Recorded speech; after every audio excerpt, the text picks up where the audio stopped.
Hello everyone, today we'll talk about how to fix or how to solve the problem of too many requests on the application of DoorDash.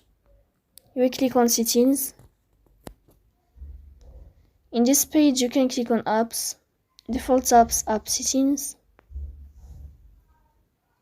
In this page you can click on DoorDash and you'll enter. Then you can click on first stop and you can click OK. Then you will enter to the window of storage. Here you can click clear cache. In the end you can turn off your Wi-Fi and you can turn on your Wi-Fi again to fix that problem. So please don't forget to support us by like and subscribe. See you next time in another video, and thank you for your attention and your watching.